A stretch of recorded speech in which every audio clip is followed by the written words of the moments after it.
So hi and welcome, Mahara. I'm really happy to have you here on my channel and do an interview with you. I've gotten to know you a couple of weeks ago at an event, and I just loved your work, and I thought it's very interesting. I would like to have more people. I mean, my audience and just generally people on YouTube get more in contact with your work. So you're in tantric and shamanic arts and facilitator and kind of you do transformational work with people. Yeah, I'm very happy to have you on my channel. Thank you for having me here. Yeah. So I would love for you to just maybe go quickly into what is the work of art that you're doing and what is it that you bring into the world? So basically, I'm a space holder. I just like to hold spaces for people to transform, like you said, and using all sorts of techniques or all sorts of practices, if it's in the shamanic arts or if it's in tantric arts, if it's meditation and breathwork and movement, dance, or using our voices through singing or finding our soul voice.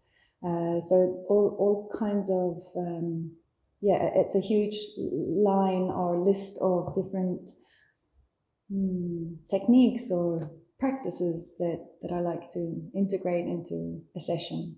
Mm-hmm.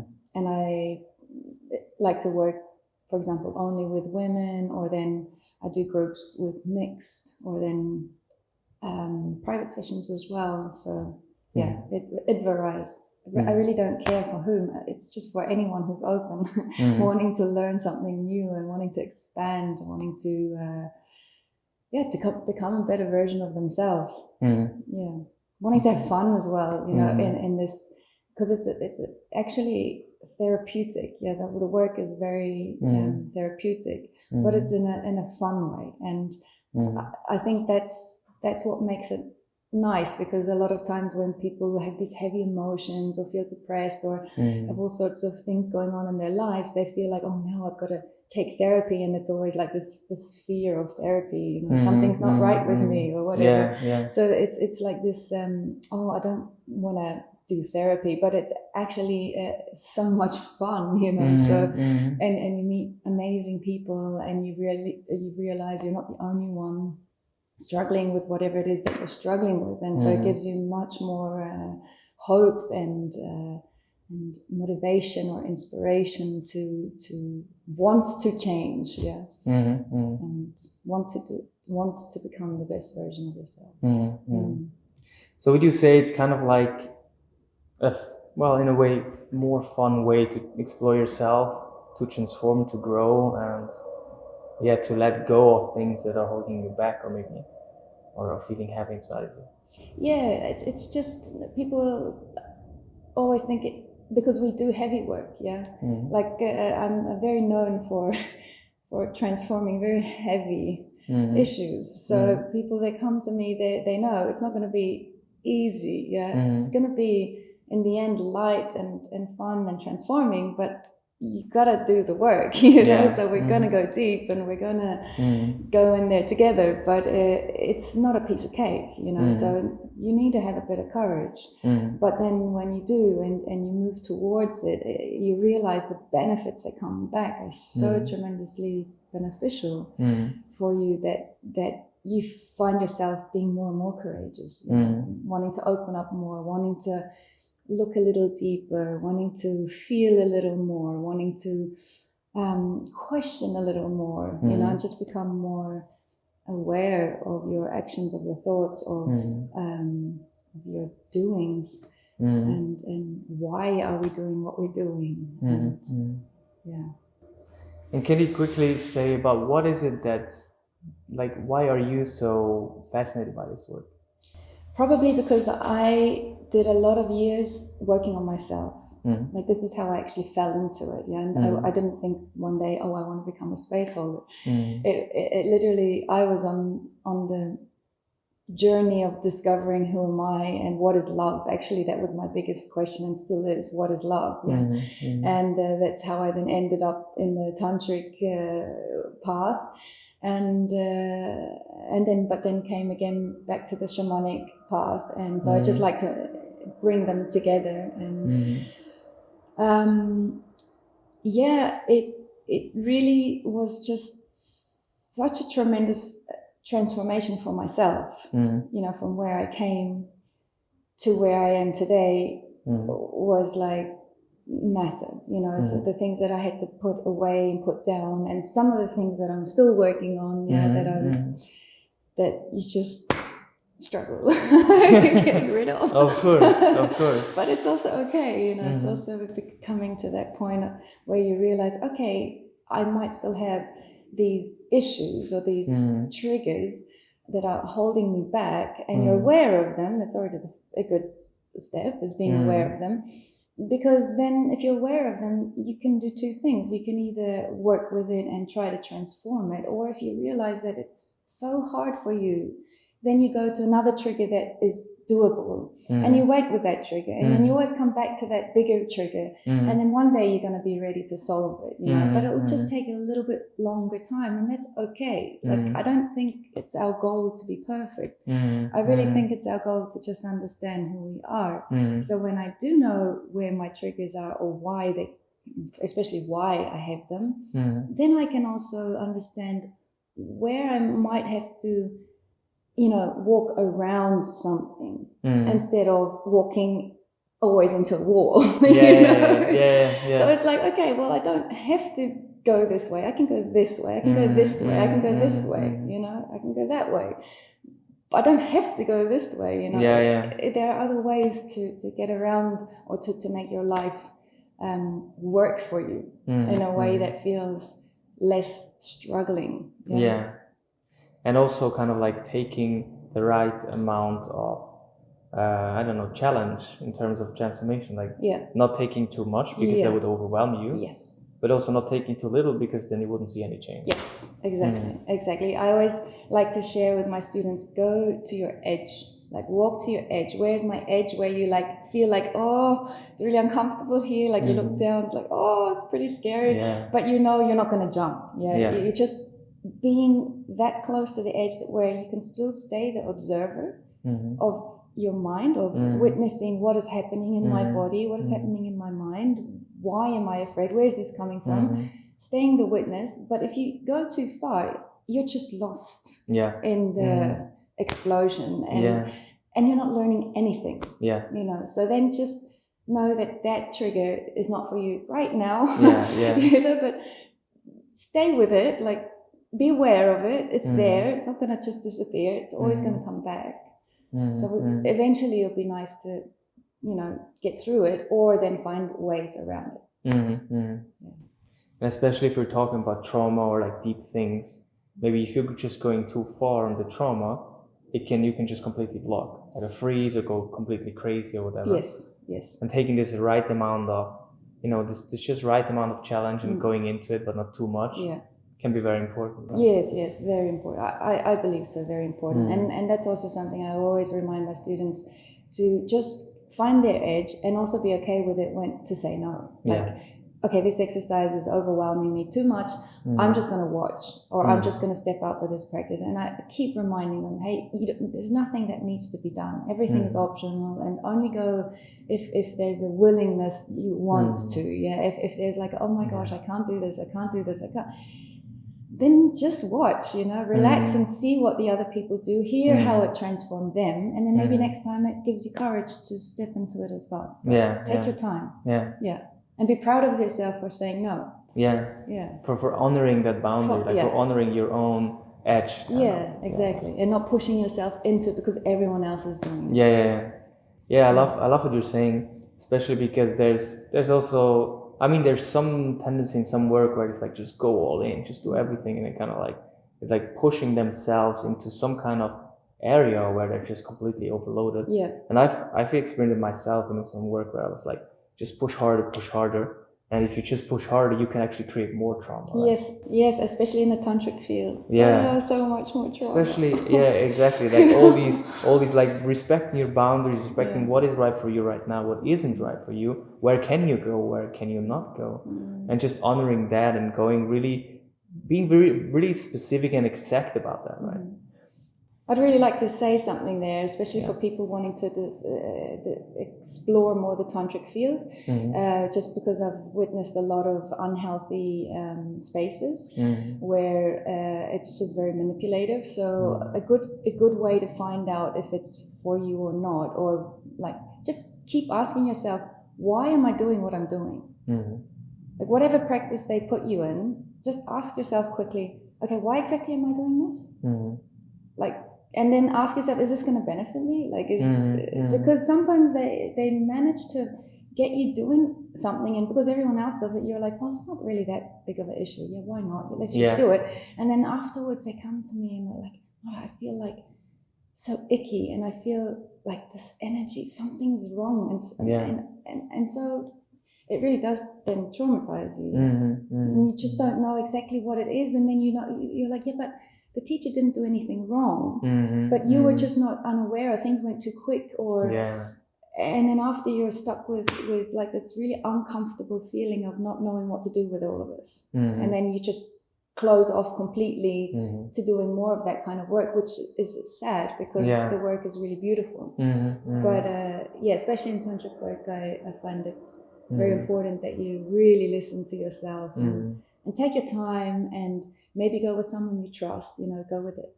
Bring your friend or partner that you can do the work with, that you feel really safe with, if you feel like the space isn't held in the way that makes you feel safe. That's very beautiful. And could you share maybe some of the changes or transformations that you have personally, because you said you went through the whole journey, and what changed for you personally in terms of your happiness? Well, where to start?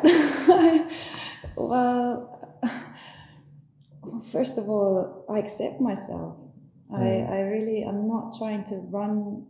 I'm not trying to be someone I'm not. I'm way more authentic with who I am, and feel more relaxed about who I am. Like, I'll just give an example. I was doing, when I was 20,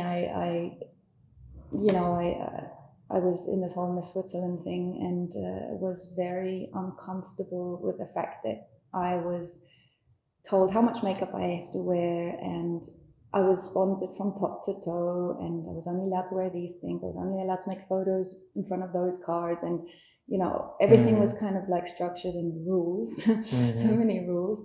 And so from 20 or 19 until like 13 years, I was in that industry, in the whole kind of showbiz industry. It really made me a bit loco. I don't know how else to put it, but it just made me not natural. Like and very always, I mean, it's not like, of course I want to look nice, but, so I don't just go out of the house with whatever, but it's not like before, with like everything had to be perfect, and I had to have my makeup done, otherwise I would not go to get groceries or things like that. And it took me 6 years to like actually train myself that it's okay not to wear makeup, and to still feel beautiful without wearing makeup. And I'm 40 now, and I feel much more beautiful, much more like grateful with everything that I've been given, and comfortable in my skin, like especially in terms of sexuality. I was gorgeous when I was in my 20s, but I could not express that. Like, my insecurities were huge, and I see it all the time in classes. Like, I have a lot of models that come to classes, and they're so insecure. And I was exactly like that, so I can feel them, I know what they're going through. But doing this work really allowed me to break out of this like cage, and really feel my body, and allow my body to expand, and allow my body to shine, and allow myself to feel like a goddess, you know, like when a man or a partner is caressing me or holding me, or like just allowing myself to open fully and not feeling like, oh, if I lie down on my back, my boobs are too flat, or if I go like this, then I'm gonna have like belly or fat, or if I go like this, then you might see this or that. You know, it's just, I don't care. Like I just really enjoy. I feel that if someone would care, like if I'm with someone who looks at those things, then it would make me feel immediately insecure, because or it would make me feel insecure being with that person, because then I feel that energy and it's like, no, I don't want someone who looks at those things, you know. I want someone who melts into my skin and wants to like, you know, like kind of like take it in, like just melt into each other, you know, and not be like, oh, there's an oh and oh there, you know. Not superficial. So basically, in making it short, it helped me to get away from the superficial side and get more and more connected to to what really matters, for me, what really matters for me. And of course, it's a constant. Like I have days where I go a little bit back again, and then I jump 10 feet forwards, and then I fall back again. There's always days where you feel more amazing, and days where you feel like shit, and that's also okay. You know?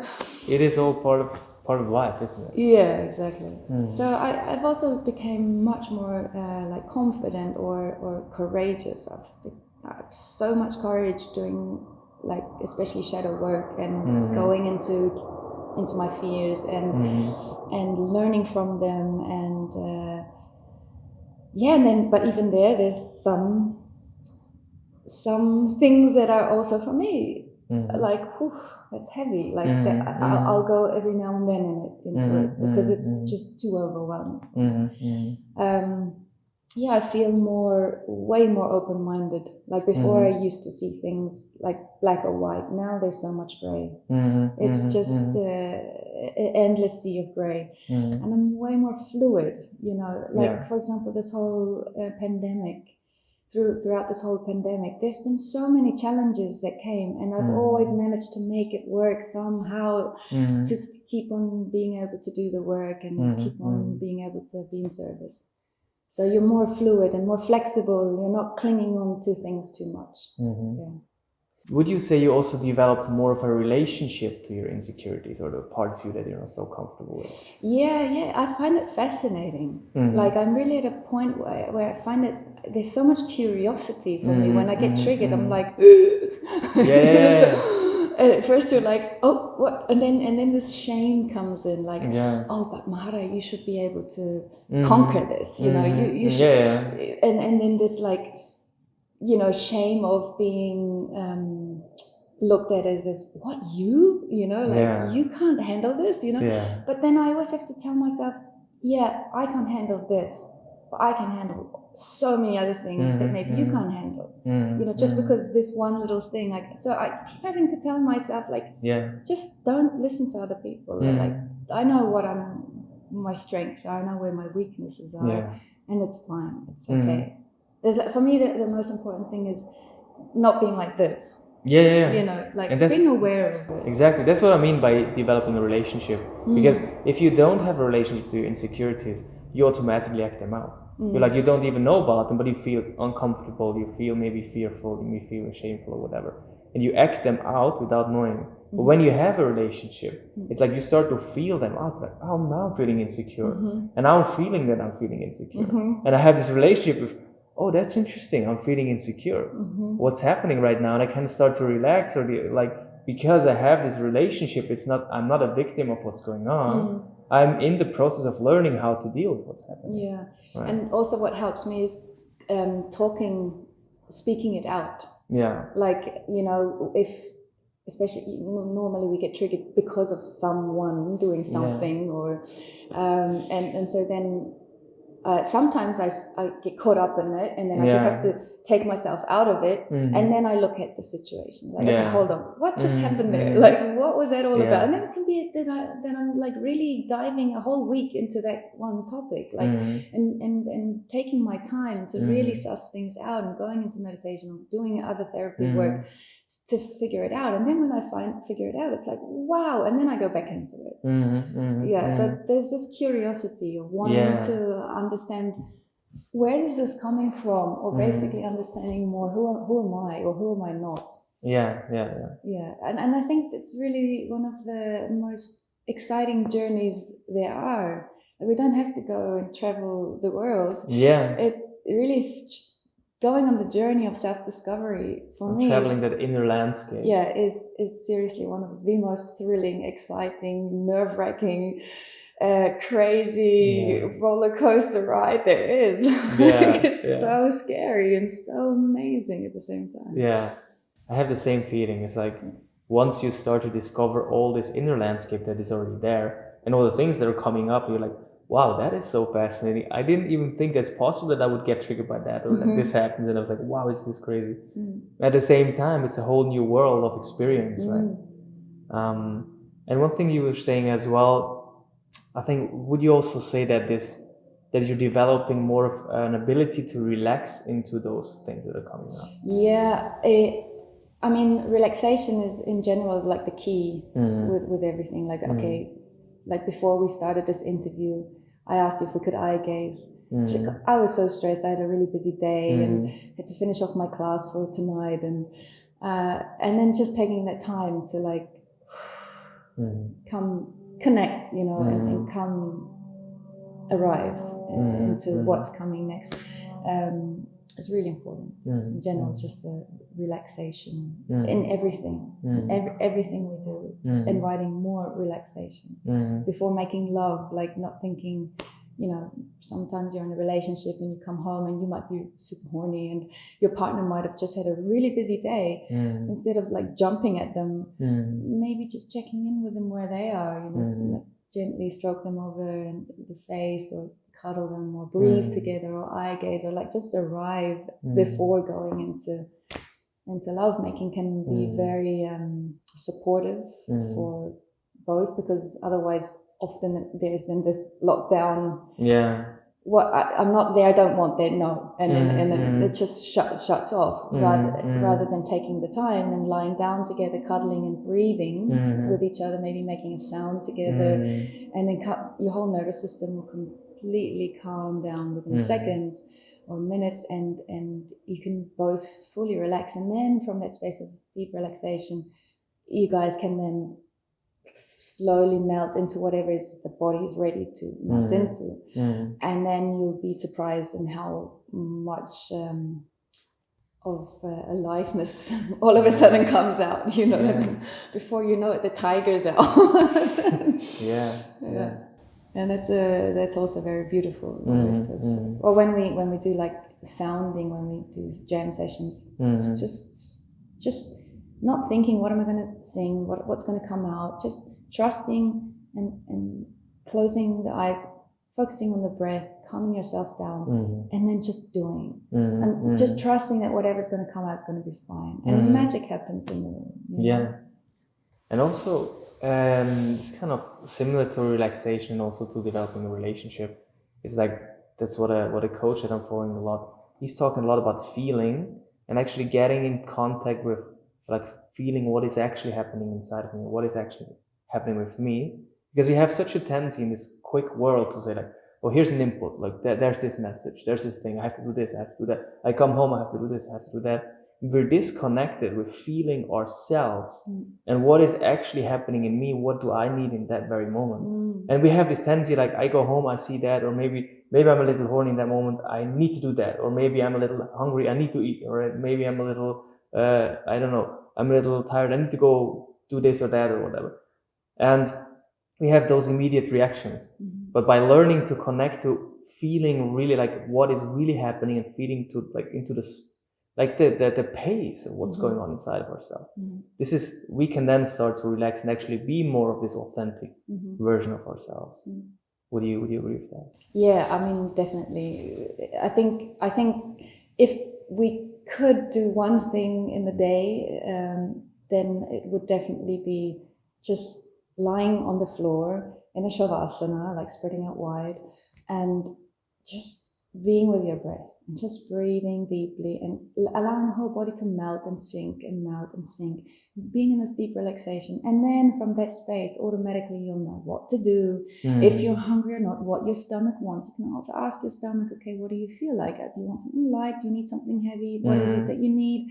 Do you need something fresh? Is it too late for food? Whatever, like just feel into it rather than just opening the fridge and doing whatever, definitely. I think everyone is just way too stressed. We don't have we don't give ourselves the time anymore to stop. Yeah, we really need more time to stop. Yeah. And so, what are some of the ways that you've learned how to stop? Like the work that what were the things that brought you most into, I don't know, feeling more at ease with yourself, like all these things, like transforming your insecurity. What were the things or the kind of the practices that you were fascinated by the most? Well, I mean, things that are really simple and that help me immediately, that they're really simple, but they just do its job, So I like standing up and just shaking the whole body up, just shaking for like 2 minutes or something. If I feel like a bit agitated, or if I feel stuck or angry or a little bit confused, and I just shake everything off, and then I go into a dance. I just dance it out, and I really like normally like energetic music where I can just jump. Then it makes me feel alive and full of energy, and then sometimes I also like to put on music that is more sensual. If I feel more like wanting to activate more my feminine energies and my sensual side, or if I feel a bit lack of that, and I feel like, today I don't feel so sexy, and maybe I want to feel a bit more sexy, then I'll just put something in for myself, and automatically I feel amazing again after. Or just anything with relaxation, really, like making a hot bath with candles, like really simple things, going for walks. It's nothing new. Yeah, everyone knows it. We just don't do it, or don't do it enough.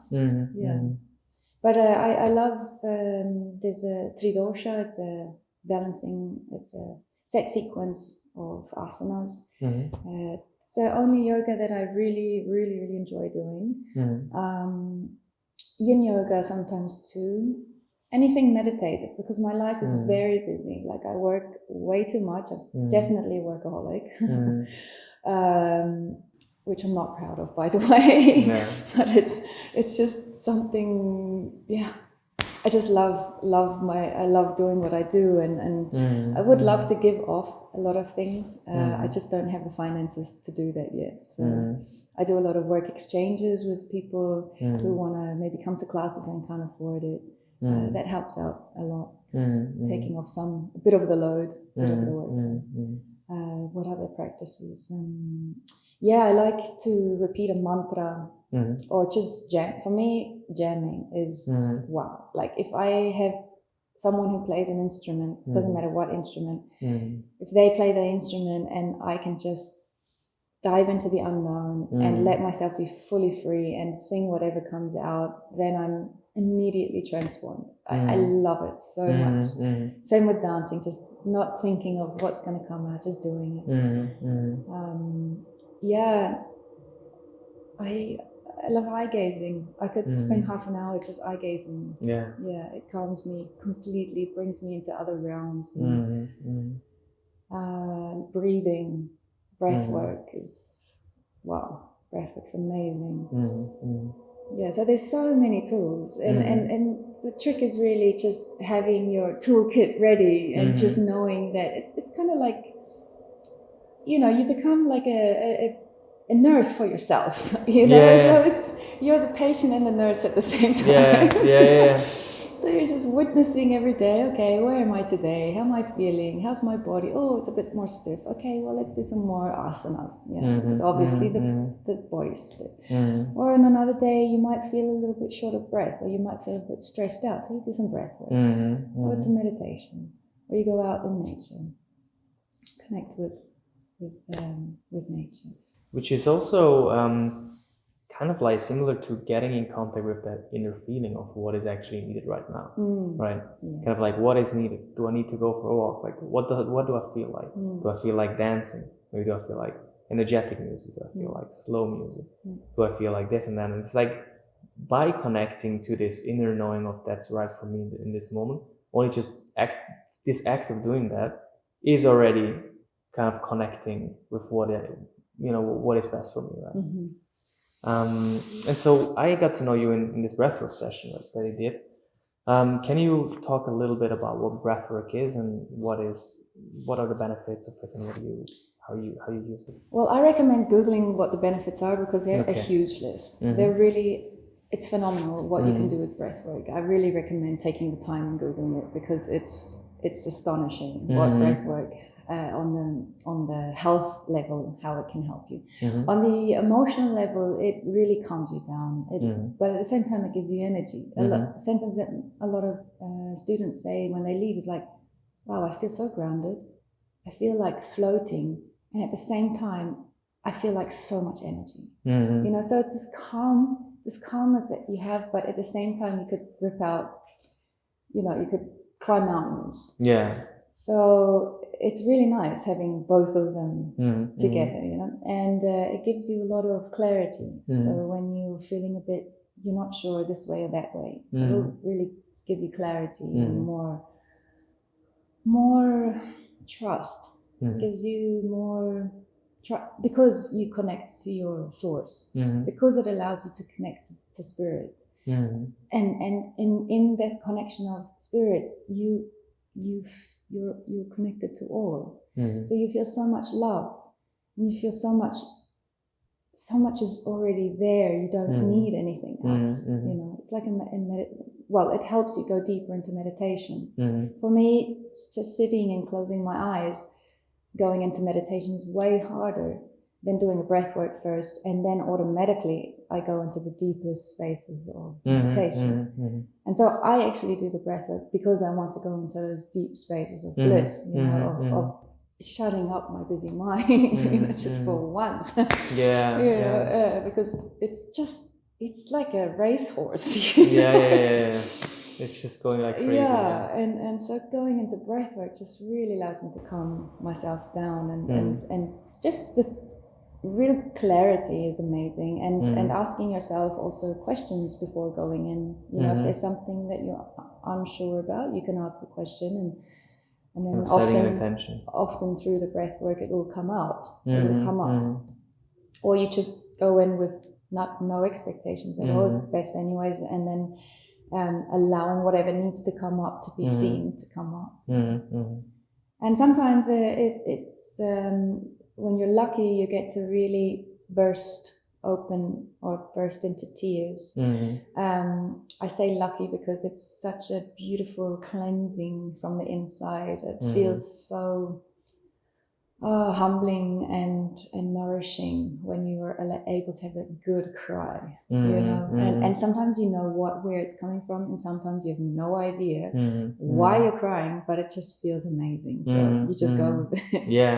And it releases blockages. It really feels like sometimes I can feel all the meridians or the nadis or all these channels in my body, and then you just feel like how it shifts, through places, and then all of a sudden you just feel more openness in a place where before you felt maybe a bit more stuck. So I'm a huge fan of breath work. I really, there's so many forms of pranayama and of breath work.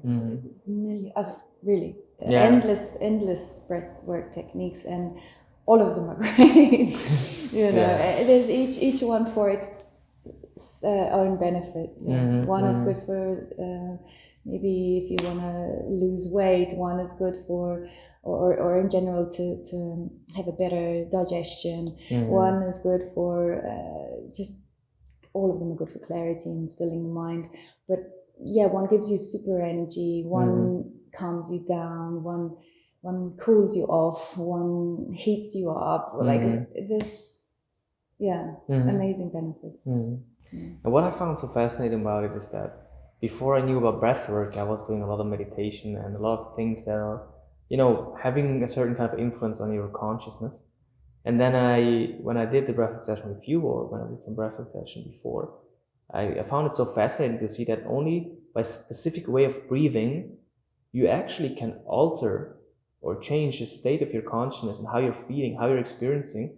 You can change it actually immensely.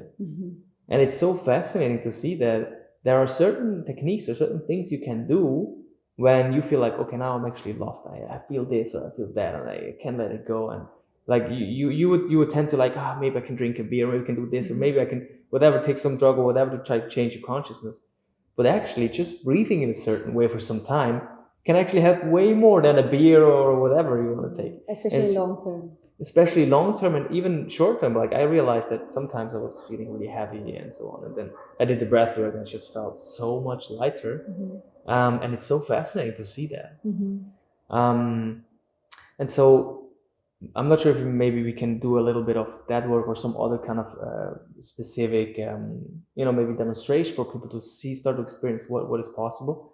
The other thing I would like to touch on as well is releasing or emotional releasing, because on my channel we talk a lot about releasing, getting into feeling, getting in contact with what is actually blocked inside me, what do I experience, what is happening inside of myself that is feeling stuck, and how can I let that go? How can I develop a relationship to that, accept that, welcome that, then let it go. And I'm very curious, what is, you talked about emotional releasing. What is emotional releasing, and how are you working with those kind of things? Yeah, so I do like a full day emotional release workshop, and they are really needed, especially in times like this, like really. And the transformation that takes place in such a short period of time is extreme.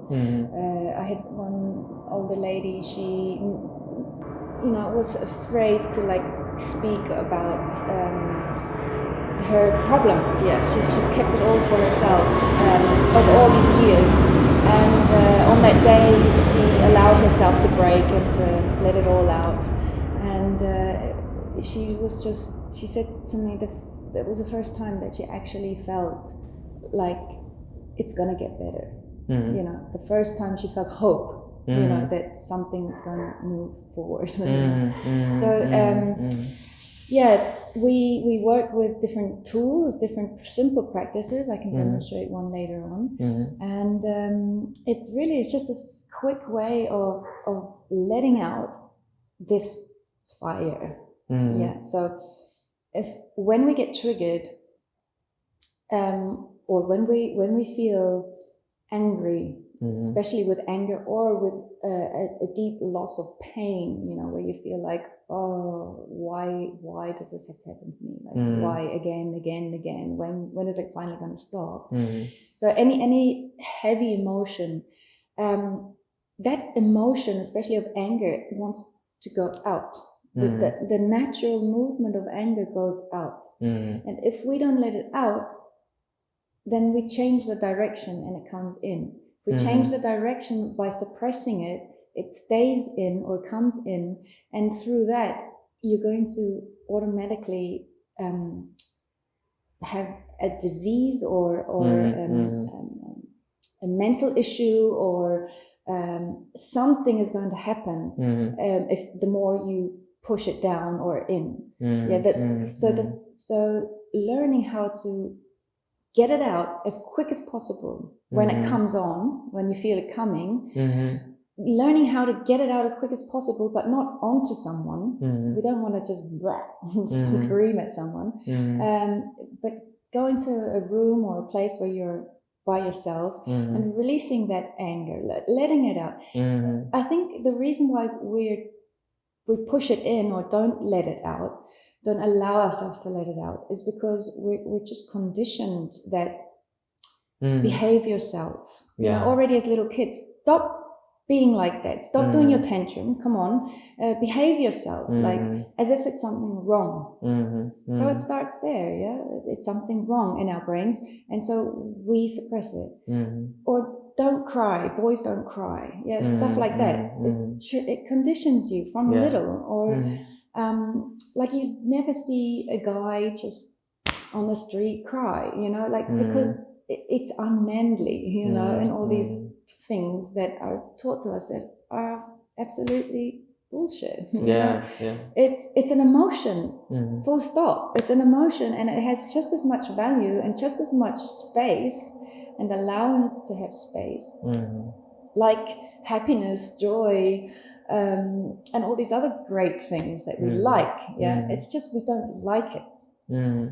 So instead of becoming an enemy towards this energy, we should start inviting a welcoming attitude that, okay, hello anger, hello pain, hello jealousy, hello whatever it is that you don't like, and welcome it and acknowledge it, and then transform it.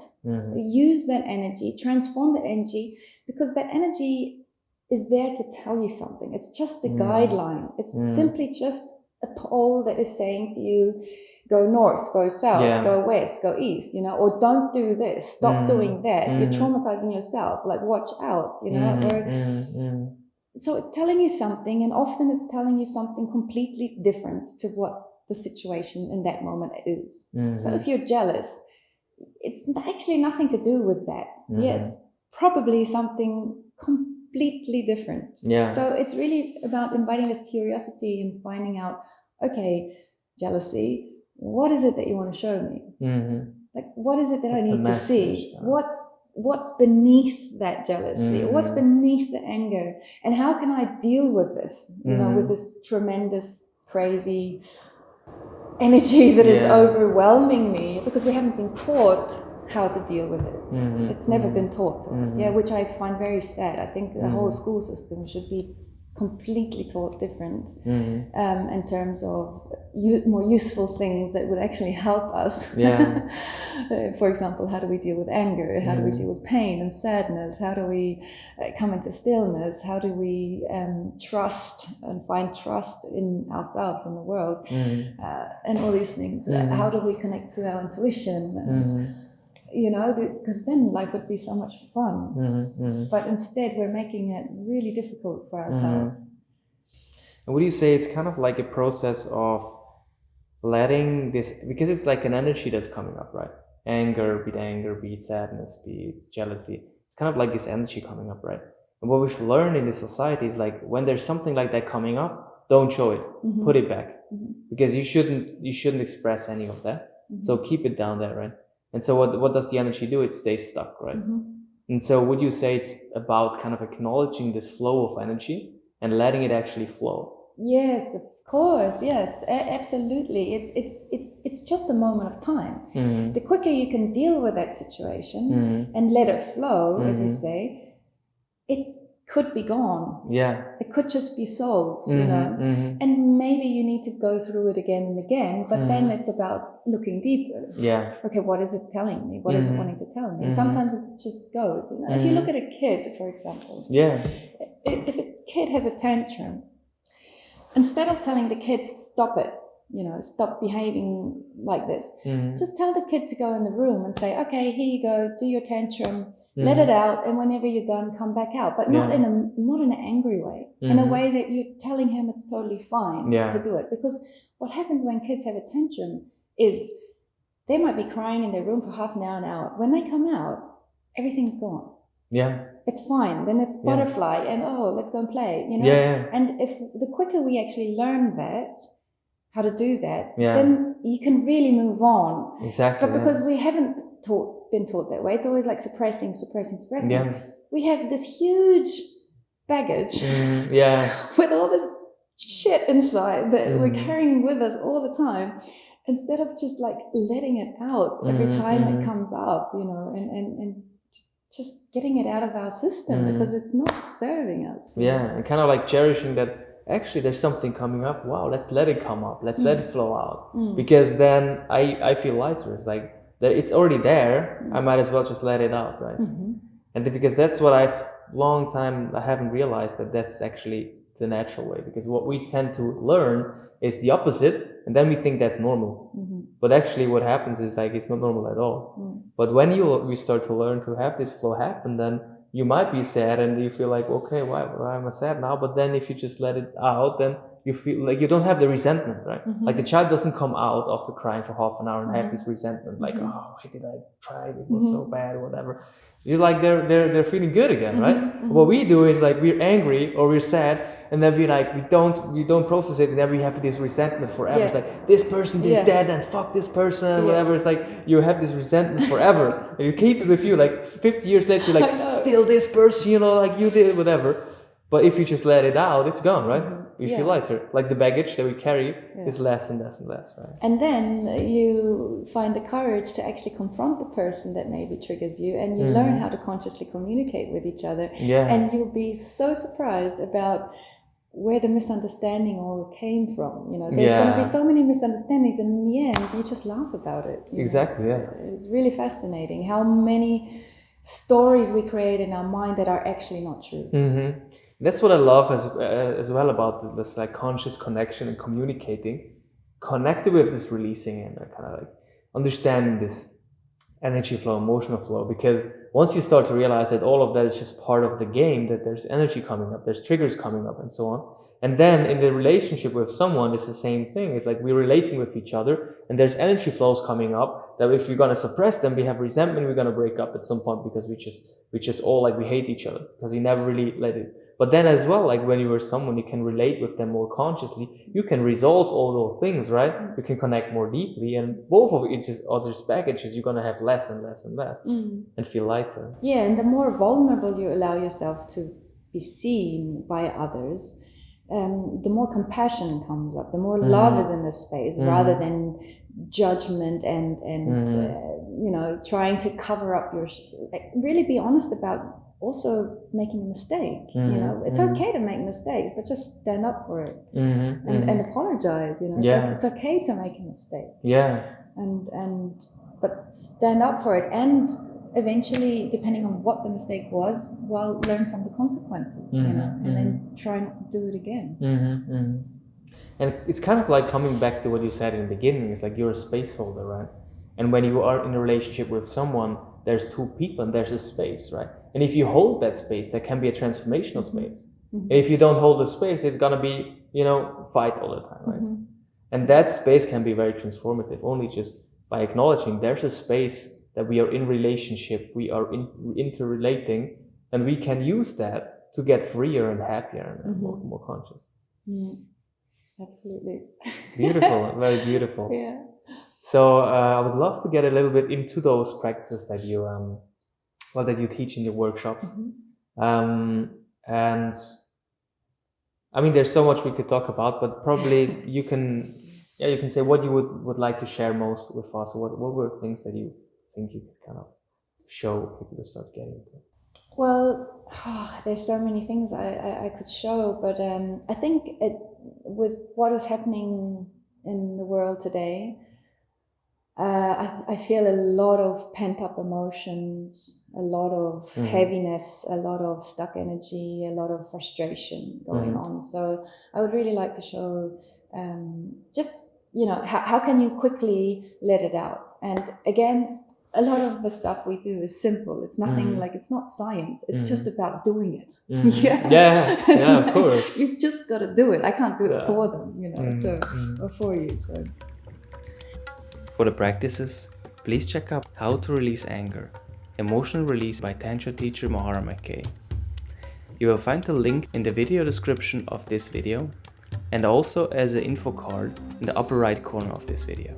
I thank you so much for sharing all of this with us.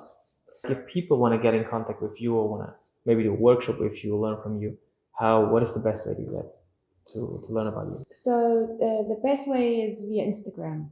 On Instagram is where I, you know, promote whatever workshop I'm doing, wherever I'm going to hold a training or anything. And also the website, maharamckai.info. They can find all the events and everything on there. But sometimes the quickest way is Instagram. And emails, I get too many, so I'm not always the quickest in responding my emails. So if I don't answer, please forgive me. But you can also reach me on Instagram. Okay, great. Yeah. And you're doing trainings in Switzerland, or are you also doing trainings somewhere else or So online? at the moment, just with the given situation, I'm focusing on Switzerland. Yeah, I will next year. In September, I will be doing a 1 week course intensive course on tantric and shamanic arts in Sicily, and one in June in the Swiss Alps. Okay, So beautiful. yeah, those are the two deep journeys that I'll be doing next year, and that's also the highlight of my work. It's really like my baby, my everything.